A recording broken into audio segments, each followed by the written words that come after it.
welcome to She Said, She Said. I'm your host, Laura Cox Kaplan. My guest today is Caroline Carter.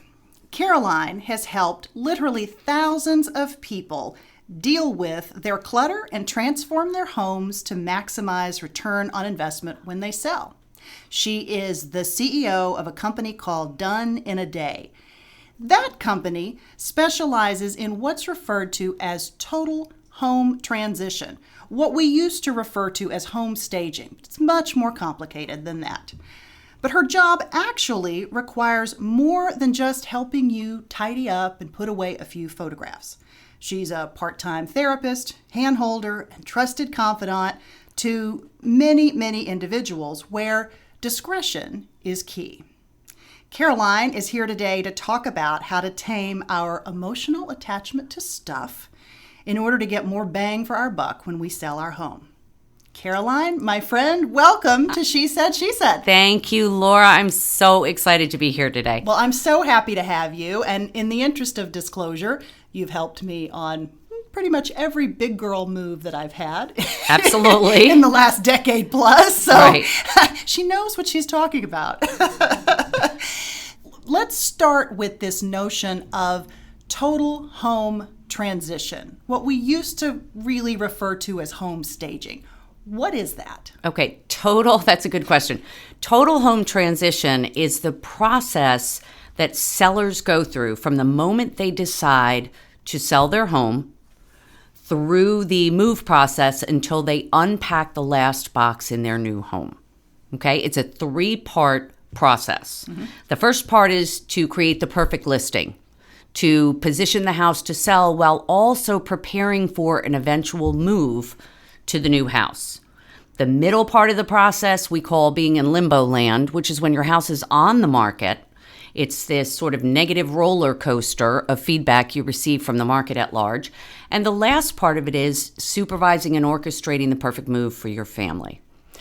How do you know when you need someone like you? How does a person know? Everybody needs someone like me. No, seriously. Part of my job is when I meet with a family before they begin this process is to help educate them. Educate them on the process that they are going to go through over the next X amount of time. Now, some people are very lucky. They do very little to position their house to sell or stage their home to sell, and it sells right away. Others could be on the market for months to years. So part of my process is educating sellers on exactly what to expect as they go through this process. There are 3 areas that we cover that are incredibly important. The first of which is the physical process, what you can expect throughout these stages. The second is the emotional process, which we know is one of, if not the most difficult part of the process for sellers.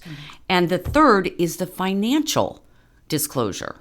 You know, people think the minute they decide to sell their home, they're just thinking in terms of the home sale and not all of the finances that are attached to leaving your home, what that means. So it's only in the rearview mirror when we're reconciling the expenses, if we ever even get there, that we look back and we go, God, I had absolutely no idea what the true cost of transition was physically, emotionally and financially. No wonder people are exhausted. Absolutely. Let's drill down into number 2, the emotional piece, because I think, at least personally, I really underestimated that. The first big move that I did, I was very unprepared emotionally for how disruptive this process would be. A move is always disruptive, but there's an emotional component. And when you have a family that you're managing and potentially a dual career household, potentially children are involved, talk to me about how you approach this and sort of advice for your clients when you start this process? Well, that is really a great question and a great place to start. Typically, when I meet with a family, everybody's excited, as I said, and we are all excited to sell the house, and we've made that decision. What then happens is very, very quickly, people then go off to their day jobs, and one person ends up being in charge of the entire process. So emotionally, that begins to weigh on the one person who I refer to as the tour leader, okay, who is going to see this process through from beginning to end. Now, I don't want to be sexist, but most often in my business of home transition, it is the woman, it is the mother. Even if it's a dual career household, which many of these women are. These women have the children, the dogs, the appointments, the school functions, not to mention her own, very high-powered position as a board member, or all the different activities she's involved in to support her family's best interest. This then becomes a real yoke around her neck. And when I come in, the first thing I do is discuss how this is going to affect her emotionally. She's used to being in charge. She's used to creating a list and Xing things off her list. She is interested in doing the best job for her family in terms of orchestrating this overall process.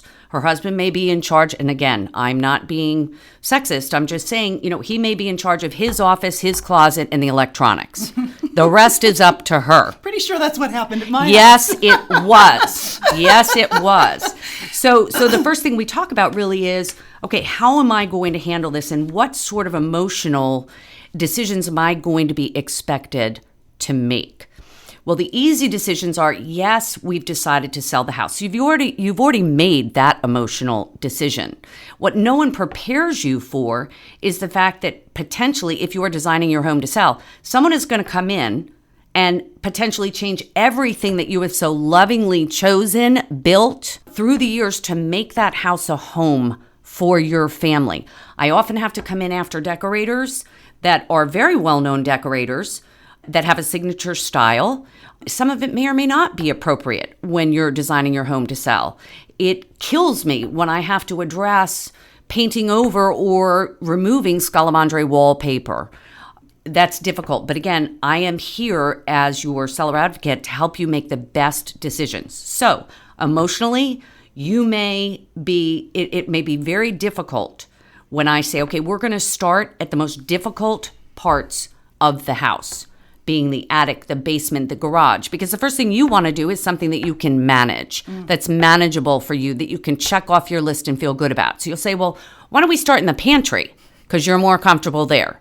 In which case, I'll remind you that I am here to help you. I am your advocate, and I'm going to keep you focused in knowing, what to do first, what in what order, how it's going to make the best, the biggest impact, let's say, on transitioning your family to the next step. So emotionally, one of the biggest drawbacks to home transition is having to make a decision about things that we are emotionally connected to. Very often that will be things stored in the attic, storage room, basement. This is my dressing table that was my Aunt Shirley's from, the early 1920s. She left it to my mother to leave to me. And what do I do with it? I'm never going to use it. My daughter Lane doesn't want it. Do I sell it? How can I possibly sell it? I can't get rid of it. It was mine when I was little.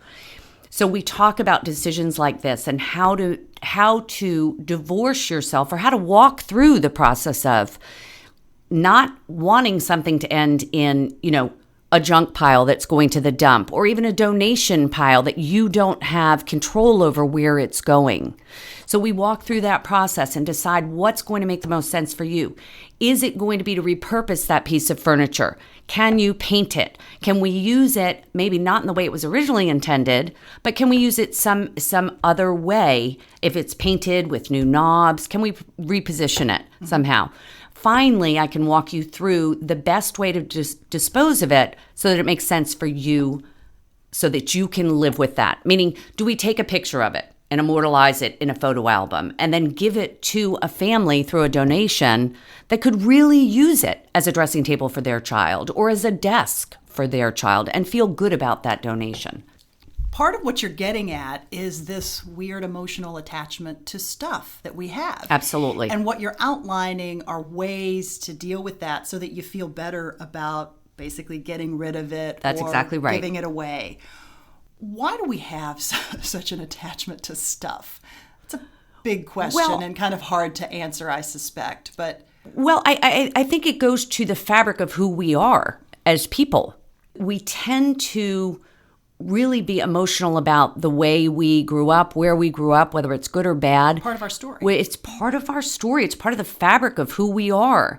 With the advancement of technology, it's one-click ordering. Right. And we are just inundated with the newest version. It doesn't matter what your poison is. It could be shoes, it could be shopping, it could be electronics or cars or whatever it is, but we want the new next best thing. What it doesn't help us with is, what do we do with the oldest, most emotionally meaningful thing?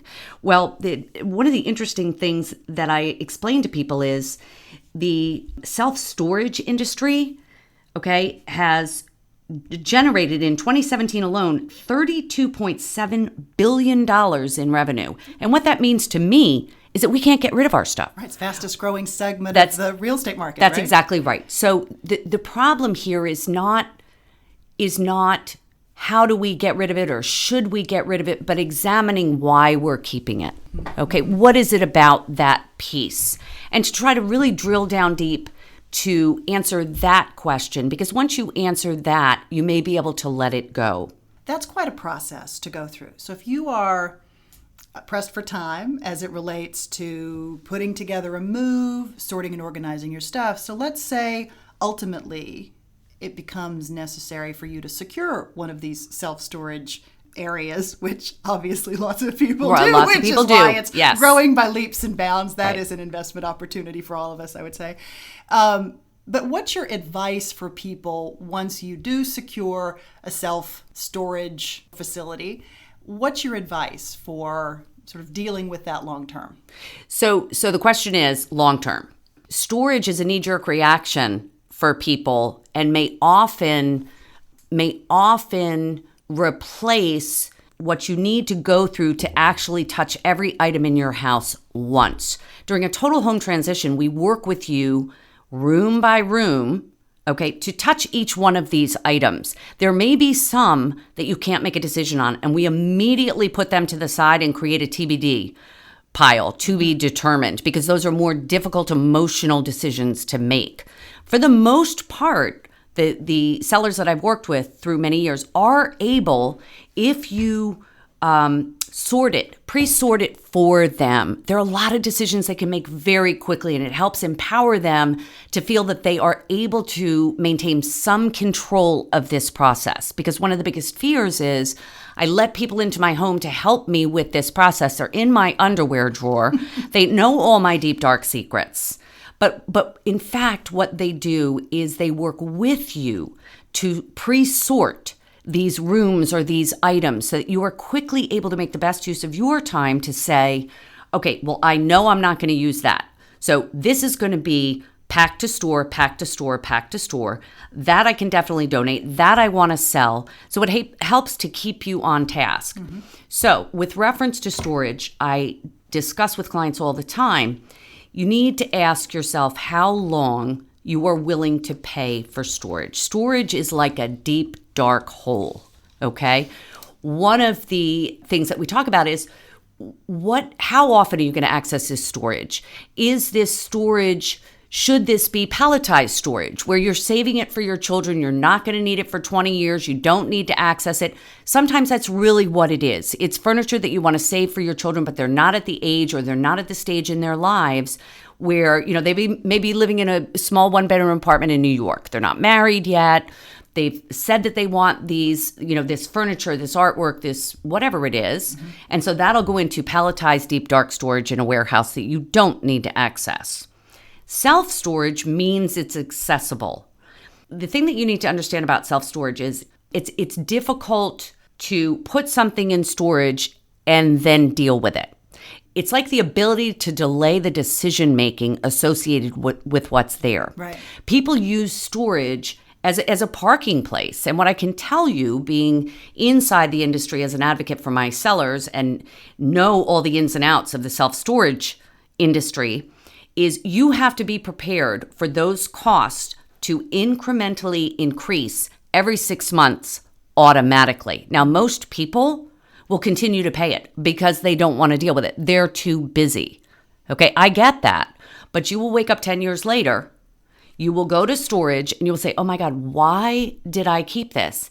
And it was because we weren't able to focus ourselves enough at the time to slow our roll and say, wait a minute, do I really need to keep this? And if so, why? And how long am I willing to keep it? So what I suggest to clients is consider storage for a year.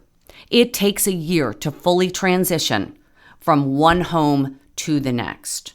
And I believe that a year is a great amount of time to give yourself to be able to access this. You'll be in a better frame of mind once you've transitioned to, take a morning, get some labor to help you, and go over there and make those decisions that you were not able to make emotionally during the transition process.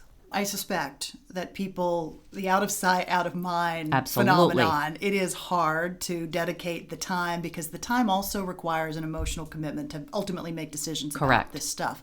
So in the meantime, you can forget what's actually There's no doubt about it. So what's the process you recommend for your clients to make sure that you don't just completely lose track of what is actually in those storage units? That is a very common problem. So what we do at Done in a Day is we create a visual inventory with measurements. Very often people they forget the size, they forget the color. So it's very important, anything going into storage, that you do have an inventory that you can then refresh your memory to say, okay, I know exactly what's in those boxes.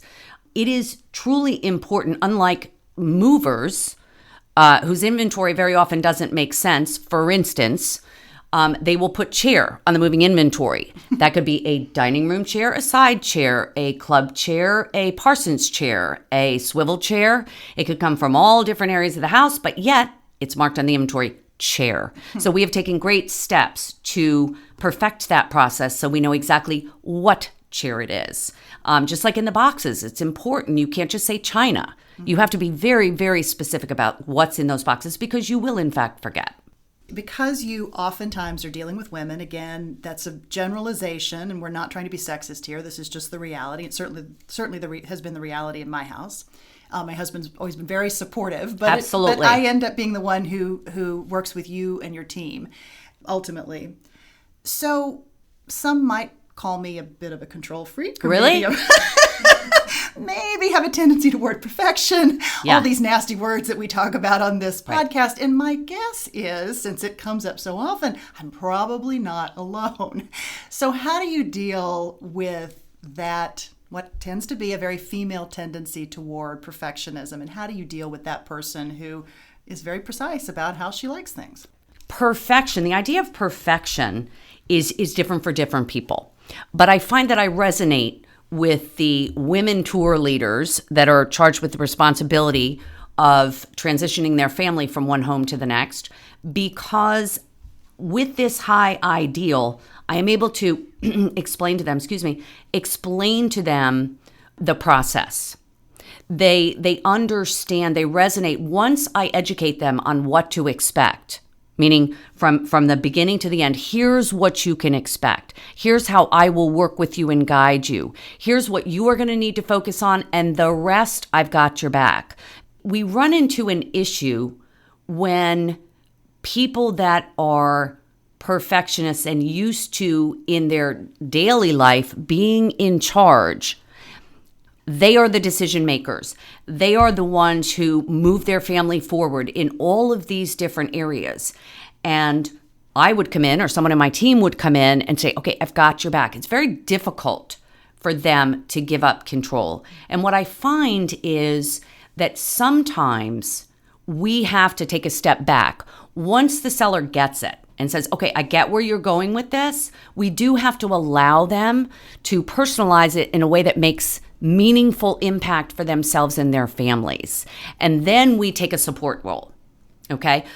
There are a lot of sellers who don't know what to expect. And my passion, my mission, if you will, is to empower sellers to take charge of this transition, take charge of this asset. And we learned very, very early on in this process that, designing a home to sell or selling your home and moving have always been considered two separate processes.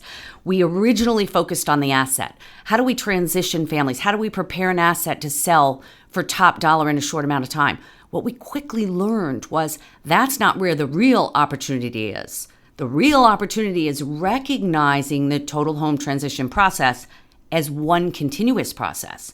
That the sellers that I would meet were like a deer in headlights. They didn't know who to believe, where to start. They literally, once they made the decision to sell, were reactive in terms of their approach. I decided that families needed help. Women in particular, who I was able to resonate with. I was a single mom with 3 kids. I had moved multiple times. I am not a pack rat by any stretch, but understand the emotion associated with sorting, purging, organizing, donating. It's brutal. So I understood that these women oftentimes were left on their own to handle this entire transition that they knew nothing about. Both the real estate industry and the moving industry are very confusing. Okay, we look to experts to help us through these transitions, but yet there was no one advocating for the family from beginning to end. Mm-hmm. And that's when I began to look at this as one total process, from designing your home to sell all the way through the move, to be able to educate on best practices. Look, here's what we have to watch out for, but I've got your back. Do you know how to read a bill of lading? Do you know how?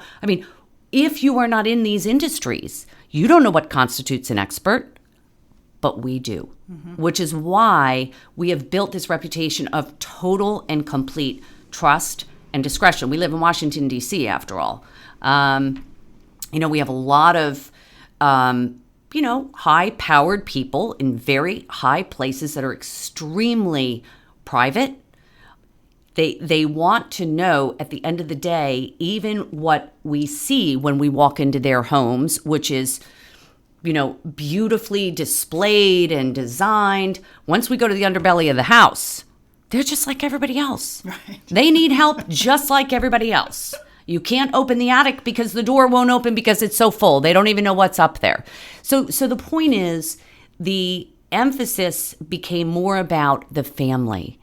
How to successfully transition again and again and again. How to produce successful outcomes. How to empower these moms, these women, to take charge of this process and not rely solely on a realtor to guide them or solely on a mover.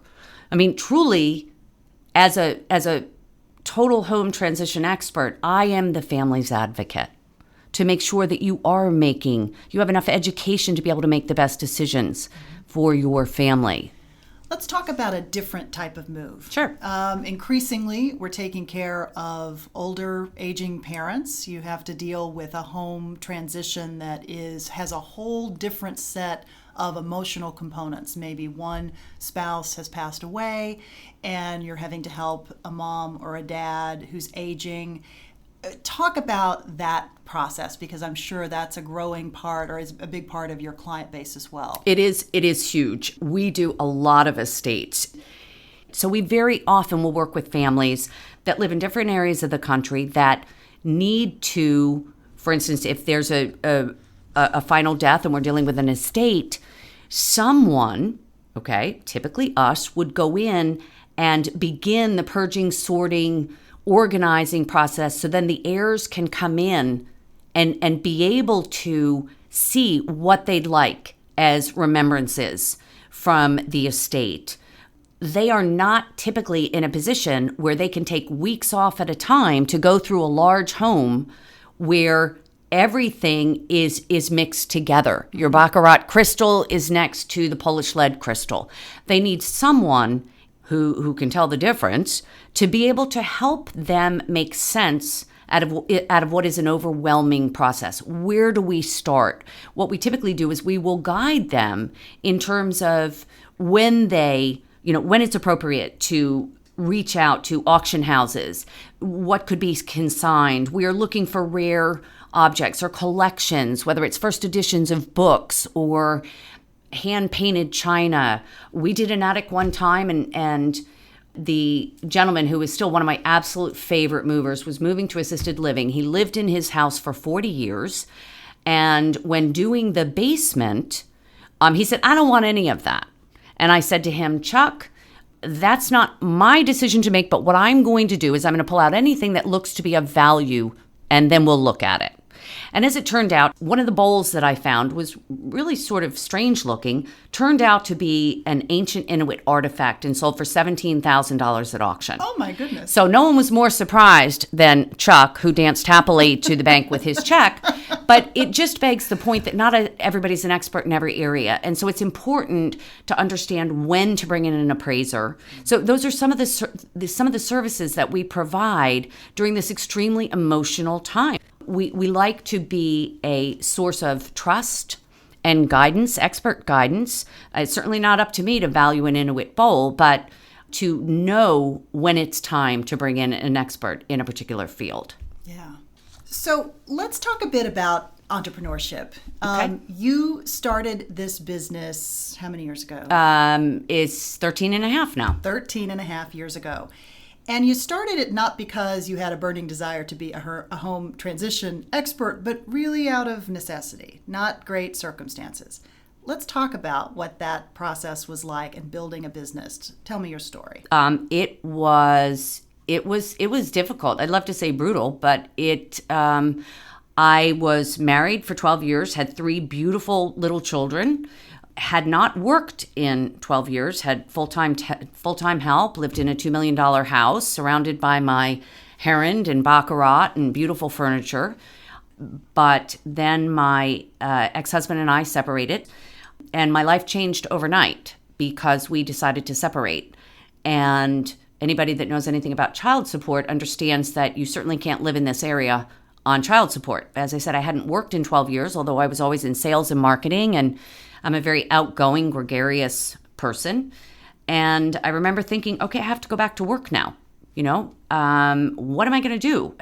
I remember sitting down in a chair, and it was January of 2004, as a matter of fact. And I remember feeling sheer terror at how am I going to do this? Because, of course, the easiest decision for me would have been to pack up the kids and move far away to a less expensive area. But I didn't want to do that to my children, nor did I particularly want to do that. So when we sold the house that we lived in, that really was the beginning of a huge change that I really resonate with my clients, because the rug was pulled out from underneath me and my children. And it's a very, very difficult, uncomfortable, terrifying for many people place to be. Yeah. But I sat down and I thought, geez, what am I really good at? And the one thing that I'm really good at is creating order out of chaos. I can see a finished room in my head. I can see a pantry that you can't even open the door. I can see it perfectly arranged. And I thought to myself, okay, so other people have a problem with that. I'm an experienced shopper who creates the look for less.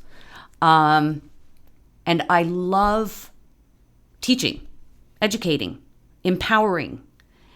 And I thought, okay, how am I going to pull all this together? And I decided to hang out my shingle for $50 an hour. I will help you organize anything, just about. I was referred to someone who, a young woman with 2 very, very small children, who was living in San Francisco at the time, and she had lost her husband unexpectedly as he was out running, and he had a heart attack and died. And she decided that she needed to move back to Washington, D.C. from San Francisco, where she was comfortable. I was referred to her. She reached out to me and said, I've just bought this place, sight unseen, in Washington. I know it needs to be painted. That's all I know. Can you go in and take care of it? And then I'm going to send a 53-foot truck with our stuff and just throw it in the house. So that was the beginning. That was the beginning. And it sort of grew organically from there. So that's how I started. Wow, that's an amazing story. How did you have the confidence? You hadn't worked in a number of years. You find yourself in a very difficult situation.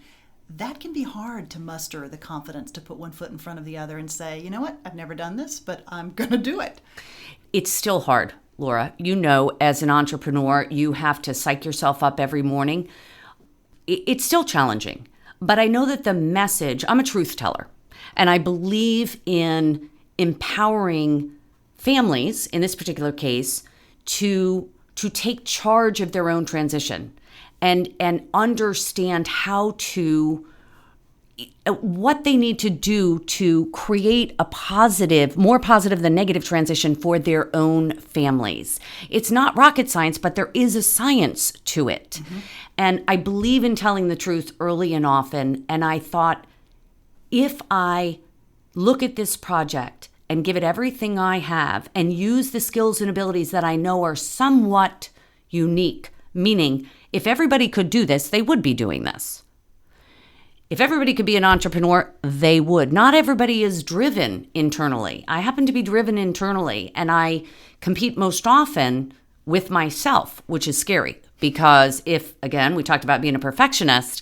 So you're always trying to bring your A game for me, for my own family, and for each one of my clients that I'm very, very vested in. I'm still on each one of our projects because I take the position of educator and expert guide very, very seriously. So is it hard to be an entrepreneur? Yes, but it's exciting too. It's exciting when you see that you've had an impact on a family, on a woman, for instance, if she is trying to take charge of her own transition and watch the light bulb go off and watch her say, hey, all I needed was this 10-step process and I'm groovy. I'm good to go.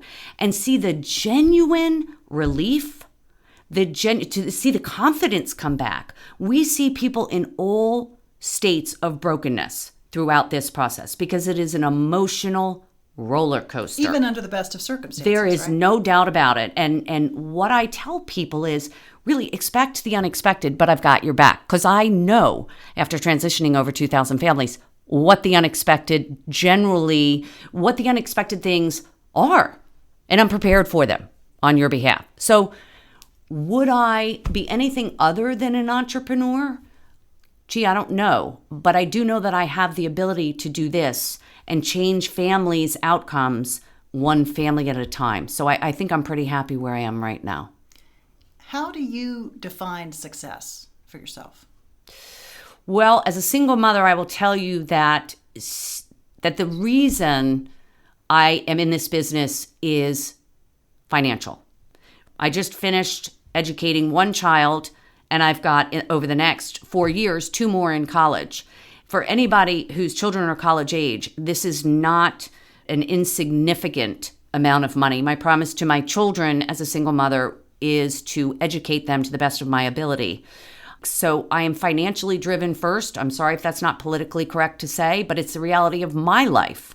My life changed drastically from a position of total financial comfort, where I was an expert shopper just because I could be, to one where I literally had to get to know the finances of not only running a home, but building a business. I love the fact that I can show my daughters and my son, Mom has built a successful, well-regarded company in the DC metro area, but they've seen the sacrifices we've had to make financially, emotionally, as a family, physically.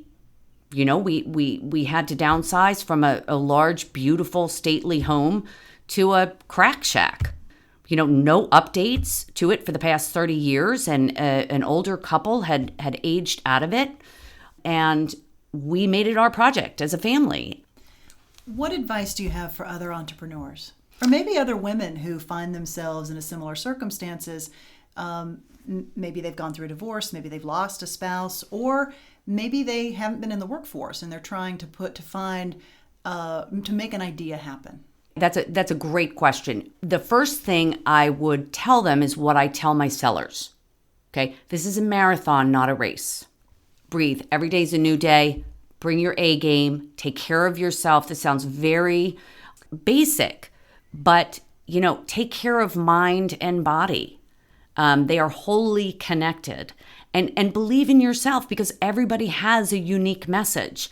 The key is, are you able to monetize that message? I'm very lucky because I have been able to work with a great team over the last 13 plus years to monetize the ability to create order out of chaos for sellers. The other thing I'd probably tell them is, you're not alone. Regardless of your circumstance, surround yourself with people who understand the walk you've walked, because it's very difficult to understand that particular walk, the ins and outs, the financial, the physical, the emotional roller coaster that you're on, if you are not around people that have made that walk. They can empathize, but they can't quite understand it at the visceral level that you can. And the internet and social media has allowed us now to expand our platforms and reach people that we ordinarily would not be exposed to or could reach. You're not alone. You're never alone. So we ask every guest on the podcast to leave us with their best piece of advice or life hack, or maybe it's a mantra. Maybe it's that one thing you tell every client. Maybe it's the advice you give your kids. What is yours? The most important thing in my business of emotional transition, let's not even talk about the physical or the financial, but let's talk about emotional transition, is to breathe and understand that, in fact, this is not a race. If it's a race, then you're looking at it totally wrong. It is a marathon. And like any marathoner will tell you, you need to prepare. You need to understand what you're up against to be able to meet these challenges and create successful outcomes. I typically will tell people, you are not alone. The first question they ask me is, have you ever seen anything this bad? And the fact of the matter is, everybody lives like this. No one wants to admit it, but we all have areas of our lives, rooms in our houses that are not tidy. This goes way beyond tidy. This is not a simple tidy. It's about creating a life's successful outcome. One of the 5 most difficult transitions in life to make is a move. Helping people to understand that you will walk through this in a prepared fashion. You will make the best decisions for your family, and you will emerge on the other side feeling great because you've done this. You've taken part in this. You didn't step back and allow someone else to do it for you, but you literally met this head on and dealt with it in a successful way with the best interest of your family in mind. So I would say, just slow down, slow your roll, think and act with purpose, and create a meaningful outcome, not just for yourself, but for others you come in contact with. Caroline, thank you so much. Loved having you here today. Thank you, Laura. It was a real pleasure. Thank you.